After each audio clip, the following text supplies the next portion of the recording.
Welcome. Welcome to Seeking Excellence in Employee Relations. My name's Aaron Olson. I'll be your trainer and facilitator during this training session. And this just isn't a training session. This is really a workshop for all of us to hear what others have to say and to provide feedback as it deals with this issue.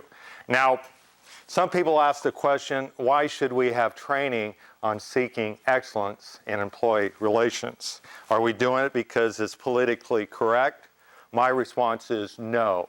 The reason why we're offering this training to you as firefighters with Clackamas County Fire District 1 is because you have a very hazardous and dangerous profession that most people in this country do not want to perform, because you do things that other people don't want to do. And because of that, you're in a hazardous, dangerous situation. And that's why it's important. It's essential that we provide training to all of you on employee interaction relationships, because we're dealing with mental, physical, and emotional health issues that affect you. It's one thing being at the scene of a motor vehicle accident or being at a structure fire, either it be house or residential. You're professionals. You're trained to deal with that. But what about when you come back to the firehouse, when you're there for 24 hours during your shift, when you're pulling your shift? And I have a lot of respect for every one of you in here, because in the public safety arena, I'm a police officer, I'm a patrol supervisor, and I have been to the scenes of fatalities, injury, accidents, not to mention other human tragic events. And I have a lot of respect for what you do. So I'm sold in seeking excellence in employee relations. And what we're going to be doing during this training workshop is we're going to be looking at some theory, we're going to be looking at some whys, but most importantly, we're going to be looking at some strategies that will enable you to get along with each other that much better in the firehouse. So seeking excellence in employee relations is definitely an optimum goal. What we're going to be doing during this training session is we're going to be looking at the understanding Maslow's hierarchy of needs for the individual, and then you can see its value for groups. We're going to be looking at the dimensions of diversity and then tying that in with demographics. And with that knowledge, then we're going to put it into practice by using the communication process and then following it up with the CARE approach. And the CARE approach is being compassionate, attentive, responsive, and eclectic. When you look at Maslow's hierarchy of needs, this is a list of needs that was put together by Dr. Abraham Maslow. A lot of you are probably familiar with him when you were studying this in your psychology classes at school. And the first rung on this hierarchy of needs is the physiological needs, and then the safety needs, love and belongingness, esteem, and then ultimately self-actualization. We're going to explore each one of these individually. The first one being food. I enjoy eating, and I think most of us do. And the key is what we eat. And drinking is important, water. And then the other things that come into that, that's another issue. But air is critical. We need our oxygen, and we also need our sleep. Speaking from the police officer side, I cannot think of one time where a firefighter at the scene of a crash, and it's hot outside where it's a summer day and maybe in the 80s or 90s, a good firefighter always walks up and gives me a bottle of water. I appreciate that. And it just isn't Clackamas County, but it's other fire departments too. Either be Hood River or be Aurora Fire District or volunteers from other venues. But I don't get that many police officers walk up to me and give me a bottle of water, so thank you. The basics are critical for all of us.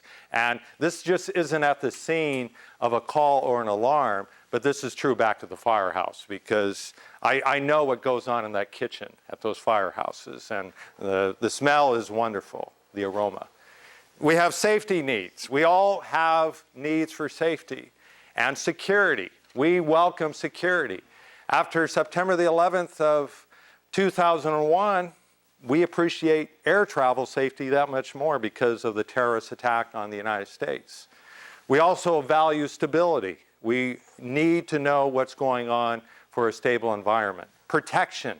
Protection at the scene when we're on a run or an alarm, and the same thing is true back at the firehouse. Protection. We like structure, especially what we do in the public safety arena is critical. And orderliness. You're trained for protocol when you're dealing with an MVA, for a house fire, for a commercial fire, and other things. And predictability. You know that if there is a cause, chances are there'll be an effect. So predictability for our training. And this is true back at the firehouse as well. Now the next one is love and belongingness needs. And our focus is the firehouse. My focus is not on your off-duty time when you're away from doing your shift. Our focus is in the firehouse. So I'm not going to talk about family and intimacy. My focus is filling a part of social groups for acceptance and approval. And let's face it, you're on these alarms, you're on these runs, and when you're back at the firehouse, what are you going to do? And some of you already know what you do, and you have tasks to perform. And it's important that you get along with each other and you receive each other's approval. Esteem needs. This is important to me, as I know it's important to every one of you. And that's having that recognition by others. And here are some descriptors for us having this expressed. That's our reputation. We all know that you can have a great reputation, but if you do a misdeed, sometimes that changes people's opinion of you, doesn't it? Yes, it does. And prestige, recognition, and status. These are important things for all of us. And then the final rung on Maslow's hierarchy of needs is self-actualization. That's where you have self-fulfillment for realizing your individual potential and acting on those capabilities for that purpose.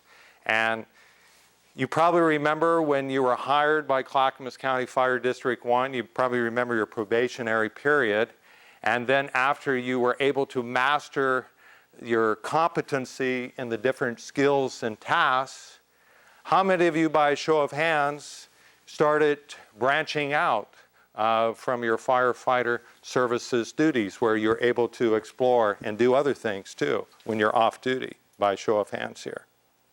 It's okay to raise your hand.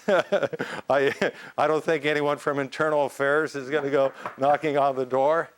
At least we don't need to worry about that here. On the police side, that's another story. But this is critical. We need to have that fulfillment. And speaking for myself, yes, I'm a police supervisor, but I also teach part-time at Portland Community College. I teach part-time for DPSST, the Department of Public Safety Standards and Training, and I'm completing my graduate degree right now through Oregon State University in adult education. So it's always reaching higher. That's important to all of us, that self-actualization. What we're going to do right now is we're going to have a group activity. And this group activity is going to take about 5 minutes. So at our tables, we know what groups we are. This is group 1, group 2, group 3, and group 4. And I see that we have a good firefighter here who's joining group 2. Group 2 does try harder, as they say. But what I want you to do is to examine a level from Maslow's hierarchy of needs and identify real life. Notice I said real life examples as it applies at the firehouse. And group 1, you've got physiological and safety. Group 2, you got love and belongingness. And 3, you got esteem. And 4, you got self-actualization. So choose a facilitator in your group. Everybody participate, and in 5 minutes we'll hear what you have to say.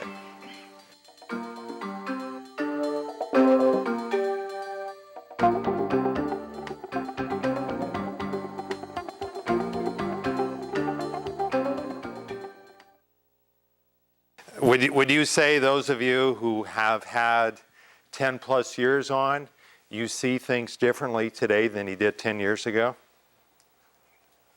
Because of the exposure to the different alarms and runs, not to mention the human dynamics. Because human dynamics, that's something we can't ignore. It has a lot of influence on all of us. Well, the next part we're going to be looking at deals with the dimensions of diversity. And the dimensions of diversity is something that has always been present with us. It's just receiving more focus now. And we all realize that one size does not fit all, because we've got individuals and we have different groups. Marilyn Loden, who is a cultural diversity practitioner, she coined the term the dimensions of diversity. And there's two parts of the dimensions of diversity. The first one is the primary, and the primary is age. And I know that as firefighters, you don't ask people for their driver's license when you're at the scene. Who normally asks for the driver's license at the MVA scene? The police officer. That's right. That's right. It's the police officer. And people can lie about their age. They can have fake ID, but you can't change your age. So that makes sense about age. And as long as we're alive, we're going to continue to age. And we can be in denial, but someday, if some of you aren't already there, you're going to be 49 years old. Okay? You say, oh my gosh, that's ancient. Well, I'm 49. So anyway, that's part of the process, because it beats the alternative, doesn't it? It does beat the alternative. Ethnicity. Ethnicity is something else that's a primary dimension. And when you think of ethnicity, think of a person's nationality, the country that they come from. Now, my mother was from Norway. My father was from Sweden.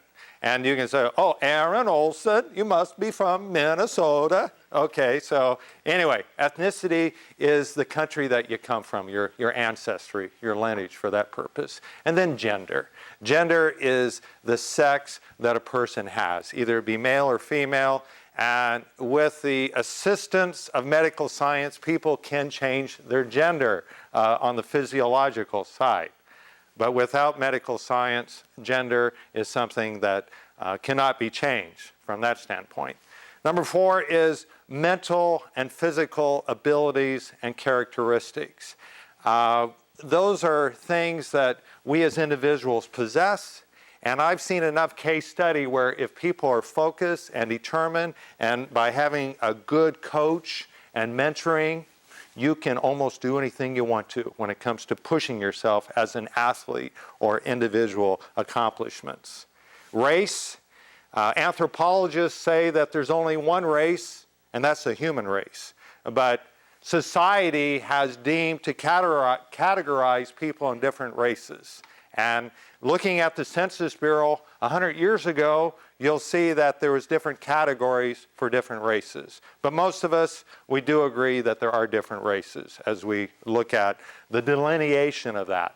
And then something else we can't ignore, this is part of society, is sexual orientation. It's there in our society. And sexual orientation is something else that is present in our civilization for that. And Marilyn Loden also touches on that.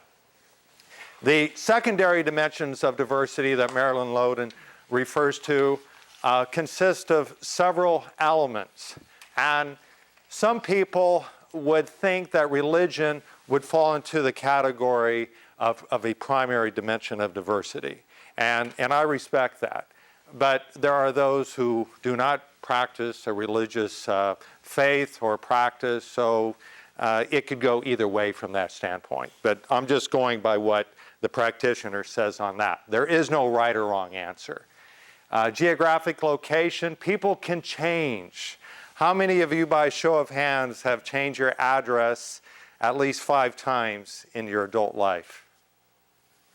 Okay, some of you have, or since the day you've been born. Those of you who have not moved that much, I have a lot of respect for you because of being stationary. Communication style. Some people have an accent, some people don't. If we're here in Oregon, we don't detect an accent with each other. But if someone comes from Louisiana, we're going to probably detect a southern accent from that person. And if we come from Oregon to Louisiana, they're going to detect that we have a Oregon accent, as they pronounce the Willamette River as opposed to the Willamette River. So communication style is something that we all have. And those are things that we can change too. Some people are very slow talkers, and some people are very quick talkers, And you say, oh gosh, where's that 800 number they're going to flash up now on my screen where I have to buy something? And then first language, and that's the language that we are exposed to as children growing up. And then people will learn an additional language where they're bilingual or trilingual or multiple lingual for that. Education. Some people say education never stops. I would agree with that because you've got the academic side and then you got the real world of education. So education is something that's always continuing. And change is constant, but growth is a choice. So education should be ongoing for all of us. Family status, we choose to have children. So if we choose to have children, we become a parent. So these are choices that we make on that. Then this list continues with military experience. When did the draft stop in the United States? 1973, that's right. Because I joined the U.S. Army in June of 1973 because I was right out of high school. And it was a good experience. But by show of hands, how many have military experience? Show of hands. See, things have changed because we don't have the draft anymore. And what's going on in the world, the military really isn't that appealing right now, particularly when we're in combat. But military experience, that is a secondary dimension of diversity. And organizational role. We've got different categories of organizational role. We've got people who are doing the shift, and then we have people who are doing 8 to 5, correct? We have. And that's true in police work as well, not to mention corrections. And in fire science, the same thing is true, where you've got different organizational roles and levels. Work experience. How many were hired with Clackamas County Fire District 1 at age 21? Raise your hand. All right, yes, now everyone's looking at you. Next time I won't raise my hand. But anyway, work experience. And from our work experience, we're exposed to different professions. And we also develop a work ethic as well. So work experience. Work style. If you're doing the shift, your work style is going to be different as opposed to working a 8 to 5 Monday through Friday behind a desk because of the demands of what's expected for you for that position. Then income. Income changes too. And that's something, if we work for the government, who are we at the mercy of? If we work for the government? Taxpayers, that's right. We're at their mercy. So if the taxpayers are supportive of our organization, and the good news of being a firefighter is I can't think of one citizen or taxpayer who will say no to you because you provide a viable and essential service. Other professions could learn from firefighters, and I'll be the first one to say that. So keep it up. You're doing the right thing, and you're letting people know. So from your standpoint, income benefits you, but you provide a service just like police, corrections, and 911. But people appreciate firefighters because when you show up, you don't put handcuffs on someone and you don't put them in the back of your engine or on your truck. So anyway, keep that in mind. You probably have heard that before. Demographics. We've talked about the dimensions of diversity, and that's what makes up demographics. You've heard about demographics, and that's the characteristics of a population. That includes the primary and secondary dimensions of diversity. So the next question that sometimes people have is, why is everyone concerned about demographics? How many times have you had dinner at home at 6 o'clock and you get a phone call? And some person says, I'm doing a survey. Would you mind taking a few minutes from your meal with your family to answer my questions? How many of you answer the questions? Raise your hand.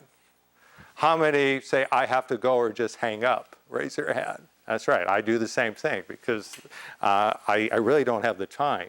But they do it for market research, or sometimes they do it for sociological studies where someone's working on their doctorate or they're doing some study to look at some issues. When you get a present or a gift from someone, let's say that you get a CD player, or let's say that you get some stereo equipment, what normally comes with that gift? Yes, and they try to disguise it as a warranty card, don't they? And then they say, oh, by the way, could you answer some of these questions here? Applying to what's your income, what's your education, what's your purchasing habits? Because that goes into their market research so that they can kind of get some consumer trends for spending so that they can focus on their products and services. So, and we've got a presidential election coming up, not too far off in the distance. And the Gallup poll, the Gallup surveys, the presidential candidates, they want to know what you're thinking as voters out there so that they can get elected. So demographics is something that people pay attention to, and that's something we need to pay attention to as well. It's time for a group activity, and this is what our group activity is going to consist of. This time you got 10 minutes. What I'd like to have you do is to identify four primary and secondary dimensions of diversity present in your crew. And the second part of that is, how can these individual dimensions of diversity strengthen your relationship in the firehouse? So 10 minutes.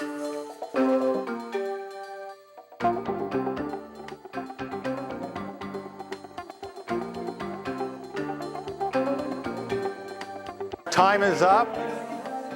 Now it's time to hear from our groups. And again, the assignment was to identify 4 examples dealing with primary and the secondary dimensions of diversity in your crew. And then following that up, how can that strengthen the relationships amongst each other in the firehouse? So we'll hear from group 1. We picked our 4 dimensions of diversity are age, race, gender, and physical characteristics. And what we said is, as we work at the fire station or outside the fire station in a structure fire or car accident, as a team, and we all know each other, we're able to fill in the weaknesses and the strengths with the people that are correct to put where that task needs to be performed, including meals, car accidents, structure fires. Everybody has a weakness, everybody has a strength. How about for demographics? What groups are represented on your crew in looking at those different dimensions? Well, we're all European descent. You don't need to apologize. You know, we're not being politically correct, folks. We're providing the truth. I think there's, yes, 2 Vikings here, and Yes. Okay. Well, good. That's good, and I appreciate your response. Let's hear from group 2. We just basically we found 8 areas where we all had differences. Age, obviously, I'm the oldest one here versus I think Chuck or Chris are the youngest. Religion, some of us are Catholic, some of us, one of us is Presbyterian. Someone's married to a Catholic, so that makes him Catholic. Our geographic differences, we're spread out all over the valley. We all come from different backgrounds. Some of us start in the fire service early, others came later. Income is obviously different, and our family status. Some of us have children, some of us are married, and then I think that covers it pretty much. Good. And recognizing these distinguishing characteristics, how can that, all those things playing in together benefit the firehouse and when you're out on alarms or runs?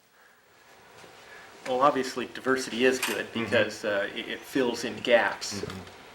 Some people are better talking, comforting people on scene. Other people are better doing other things, I guess. Good. How's that?